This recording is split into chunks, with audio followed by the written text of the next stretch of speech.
Good morning, students. Let us continue with the chapter number 8. Today we are going to study the prokaryotic cell and the eukaryotic cell. The very well known or very common question that is asked from this part is differentiate between prokaryotic and eukaryotic cell. So let us first understand what is prokaryotic cell. The prokaryotic cells are represented by bacteria, blue-green algae, mycoplasma and PPLO, that is pleuropneumonia-like organism. Please underline pleuropneumonia-like organisms. They are generally smaller and multiply more rapidly than the eukaryotic cells because they are very simple, they are not complicated. So division is very easier and faster in this kind of cells. They may vary greatly in shape and size. The four basic types of bacteria are Bacillus, that is rod-like, Coccus, that is spherical, Vibrio, that is comma-shaped, Spirillum, that is a spiral in shape. Here we can see spherical, rod-shaped and spiral bacteria. Prokaryotic cells. The organization is fundamentally similar even though prokaryotes exhibit a wide variety of shapes and function. All prokaryotes have a cell wall surrounding the cell membrane except in mycoplasma. Underline, mycoplasma do not have cell wall. Each prokaryote consists of a cell wall. The fluid matrix filling the cell is known as cytoplasm. There is no well-defined nucleus. The genetic material is basically naked without envelope by a nuclear membrane. In addition to genomic DNA, the single chromosome or circular DNA, many bacteria have small circular DNA outside the genomic DNA. These small DNA are called plasmids. The plasmid DNA confers certain unique phenotypic characters to such bacteria. One such character is resistance to antibiotics. In higher classes, we will learn this plasmid DNA, how it is used to monitor bacterial transformation. With foreign DNA. Nuclear membrane is found in eukaryotes. No organelles like the ones in eukaryotes are found in the prokaryotic cells except ribosomes. Prokaryotes have something unique in the form of inclusions. So, no nuclear membrane, no organelles like the eukaryotic cells are found in the prokaryotic cell. Only unique kind of inclusions are found. A specialized, unique, differentiated form of cell membrane called mesosome is characteristic of prokaryotes. They are essentially infoldings of the cell membrane that are meant for the respiration and hence comparable to the mitochondria of the eukaryotic cell, that is powerhouse. Here the energy production takes place. So mesosome is the characteristic feature of prokaryotes.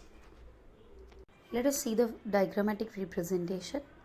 Nucleoid we can see, ribosomes, small black dots, mesosome, the membrane infolding, light yellow cytoplasm, pili, flagella, plasmid, plasma membrane, etc. Cell envelope and its modification in a prokaryotic cell.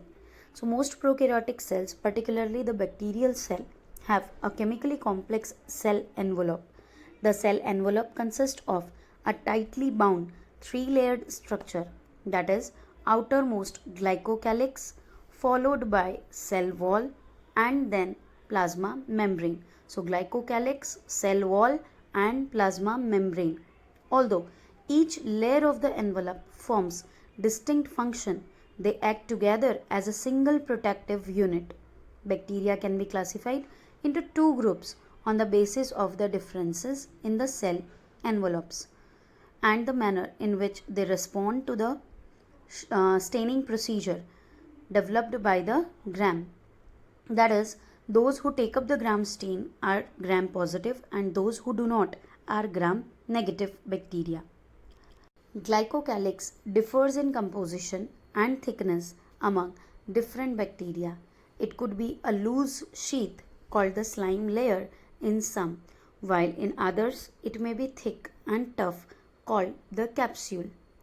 The cell wall determines the shape of the cell and provides a strong structural support to prevent the bacteria from bursting as well as collapsing. The plasma membrane is selectively permeable in nature and interacts with the outside world. This membrane is similar structurally so that of the eukaryotes. A special membranous structure is the mesosome, which is formed by the extension of plasma membrane into the cell. These extensions are in the form of vesicles, tubules, and lamellae. They help in cell wall formation, DNA replication, and distribution to the daughter cells. They also help in respiration, secretion processes to increase the surface area of the plasma membrane and enzymatic content. इतने सारे function done by only one structure. So it is a very important structure in a prokaryotic cell. In some prokaryotes like cyanobacteria, there are other membranous extensions into the cytoplasm called chromatophores which contain pigments. Bacterial cells may be motile or non-motile. If motile, they have thin filamentous extension from their cell wall called as flagella, a whip-like structure or a hunter-like structure. Bacteria show a range in the number and arrangement of flagella. Bacterial flagellum is composed of three parts: filament, hook, and basal body. The filament is the longest portion and extends from the cell surface to the outside. Besides flagella, pili and fimbriae are also surface structure of the bacteria but do not play a role in motility. The pili are elongated tubular structures made up of the special protein. The fimbriae are small bristle-like structures. Fibers sprouting out of the cell in some bacteria, they are known to help attach the bacteria to the rocks in streams and also to the host tissues. So, filament for the movement, pili and fimbriae help the bacteria to attach to the different surfaces. So, there are three surface structures.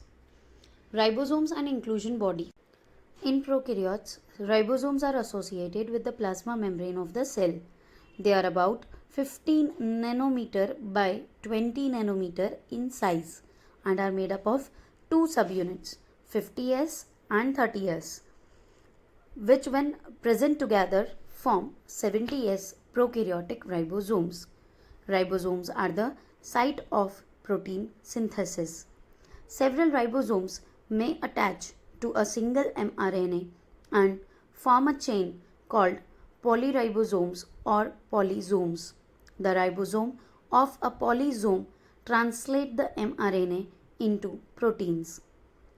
This is ribosome. Large and small subunit combines to form ribosome. Inclusion bodies. Reserved material in a prokaryotic cell are stored in the cytoplasm in form of inclusion bodies. These are not bound by any membrane system and hence they lie free in the cytoplasm. Example: phosphate granules, cyanophycin granules, glycogen granules, etc. Gas vacuoles are not found in blue-green and purple-green photosynthetic bacteria. Next is eukaryotic cell. The eukaryotes include all the protist, plant, animal and fungi. This you have to learn.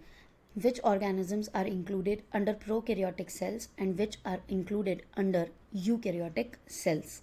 In eukaryotic cells, there is an extensive compartmentalization of cytoplasm through the presence of membrane-bound organelles. Eukaryotic cells possess an organized nucleus with the nuclear envelope. In addition, eukaryotic cells have a variety of complex locomotory and cytoskeletal structures. Their genetic material is organized into chromosomes. All eukaryotic cells are not identical. Plant and animal cells are different, as the former, that is plant cell, possess cell wall, plastid and a large central vacuole. Those are absent in animal cell. Here we can mark the difference that plant cell have cell wall that animal cell doesn't have, a large central vacuole and plastids. These plastids are also absent in the animal cell. Let us now look at the individual cell organelles to understand their structure and function. The very first organelle is cell membrane. The detailed structure of the membrane was studied only after the advent of the electron microscope in 1950, because with the help of electron microscope only we can see the nanostructures and the structures which are very small in the size. So chemical studies on the cell membrane, especially in human red blood cells, enabled the scientists to deduce the possible structure of the plasma membrane. These studies showed that cell membrane is mainly composed of lipids and proteins. The major lipids are phospholipids that are arranged in a bilayer. Also, the lipids are arranged within the membrane with the polar head towards the outer sides and the hydrophobic tail towards the inner part. This ensures that the nonpolar tail of saturated hydrocarbons is protected from the aqueous environment. In addition to phospholipid, membrane also contain cholesterol. Later, biochemical investigations clearly revealed that cell membrane also possess protein and carbohydrate. So along with the phospholipid, cell membrane also consists cholesterol, protein and carbohydrate. The ratio of protein and lipid varies considerably in different cell types. In human beings, the membrane of the erythrocyte has approximately 52% protein and 40% lipids. Depending on the ease of extraction, membrane proteins can be classified as integral and peripheral. Peripheral are those who lie on the surface, that is periphery of the membrane, while integral proteins are partially or totally buried in the membrane. An improved model of the structure of cell membrane was proposed by Singer and Nicholson in 1972 that was widely accepted as fluid mosaic model. According to this, the quasi-fluid means semi-fluid type, nature of lipid enables the lateral movement of protein within the overall bilayer. This ability to move within the membrane is measured as its fluidity. The fluid nature of membrane is also important from the point of view of functions like cell growth, formation of intercellular junctions, secretion, endocytosis, cell division etcetera. Cell growth के time पे flexible nature की वजह से membrane extend हो पाती है. दूसरा, formation of intercellular junctions, क्योंकि ये फ्लूइड नेचर में है तो दोनों मिक्स हो जाते हैं. तीसरा, endocytosis means to engulf something, तो it becomes easy and cell division also becomes easy. Here's the figure representing the fluid mosaic model of plasma membrane. We can see the phospholipid bilayer, circular blue colored heads of the phospholipids and black tails, two types of protein, integral protein and peripheral protein, sugar chains on the peripheral protein and yellow cholesterol molecule. One of the most important function of the plasma membrane is the transport of molecules across it. The membrane is selectively permeable to some molecules present on either side of it. Many molecules can move briefly across the membrane without any requirement of energy, and this type of transport in which no energy is utilized is known as passive transport. Neutral solutes may move across the membrane by the process of simple diffusion along the concentration gradient, that is, from higher concentration to the lower concentration. Water may also move across the membrane from higher to lower concentration. Such kind of movement of water by diffusion is called osmosis. As the polar molecules cannot pass through the non-polar lipid bilayer, they require a carrier protein of the membrane to facilitate their transport across the membrane. A few ions or molecules are transported across the membrane against their concentration gradient, that is, from lower to higher concentration. Such a transport is an energy dependent process. See, अगर lower to hire ले जाना है तो energy खर्च करनी पड़ेगी, क्योंकि जहाँ वैसे ही ज़्यादा है वहाँ से कम की तरफ ले जाने में कोई प्रॉब्लम नहीं है. लेकिन ऑलरेडी डिमांड है, ऑलरेडी कम है और ज़्यादा की तरफ ले जाना है तो it will require energy, and this process is known as active transport. Example, sodium potassium pumps. Next structure is cell wall. As we may recall, a non-living rigid structure called the cell wall forms an outer covering for the plasma membrane of fungi, and plants. You must remember that animals do not have cell wall. Only plants and fungi have cell wall.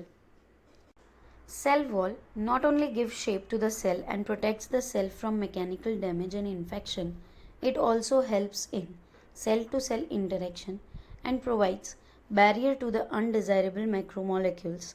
Algae have cell wall made up of glucose, galactans, mannans, and minerals like calcium carbonate, while in other plants it consists of cellulose, hemicellulose, pectin, and protein. The cell wall of a young plant cell, that is the primary wall, is capable of growth, which gradually diminishes as the cell matures, and the secondary wall is formed in the inner side of the cell. The middle lamella is a layer mainly of calcium pectate which holds or glues the different neighboring cells together. The cell wall and the middle lamellae may be traversed by plasmodesmata which connect the cytoplasm of the neighboring cells.